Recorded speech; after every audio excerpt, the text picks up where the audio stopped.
flu. The scare seems to have Wall Street pretty worried as well. It could further worsen an already fragile economy. And here to break down what impact this outbreak is already having on the markets and the economy, from Watchdog on WallStreet.com, economic analyst Chris Markowski. Good morning to you. Good morning. How are you? I think a lot of people out there wonder, what does one have to do with the other? Because you think of Wall Street and the Dow as being business, but other than coming up with some sort of flu vaccine, what does one have to do with the other? Well, you have to think of the world is a very different place now than it was, going back. Everybody's referencing 1918.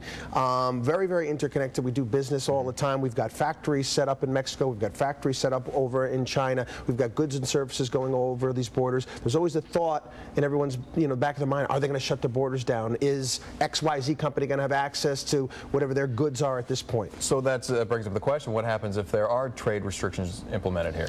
Definitely going to see some earnings problems here and there. I don't think, and I was actually surprised yesterday to some degree at how resilient the market was. We saw the market down about a little over 50 points a Dow yesterday, despite there was also other factors as well. I think if this had happened probably 4 or 5 months ago, we might have seen a 1,000-point drop just like that, just over the nervousness. Well, we saw the cases, number of flu cases here in the United States double yesterday, and they've just mushroomed in Mexico. So if this continues to become broader and bigger and a pandemic is named here, how do you see the market responding? I think we'll probably see a definite leg to the downside if something continues to go like that. But once again, I don't want to alarm people. In 2005, the United States did a really good job in actually stockpiling Tamiflu, all of our various different infrastructures, and creating various different flu vaccines in fighting this. And I think we're well positioned to fight stuff like this. So does this curb the economy and making a comeback?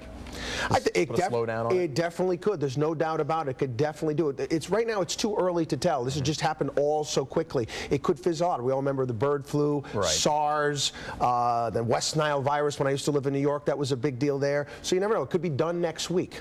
Let's hope so. Yeah. All right, Chris, thanks very much. Pleasure. Watchdog on WallStreet.com. Thanks very much for that. And for more of Chris's thoughts and certainly insight into the swine flu scares and how it affects our economy, you can head to our website, Watchdog. Head to his website, Watchdog on WallStreet.com. We'll link you through if you go to 10connects.com. And I want to thank Chris for being here.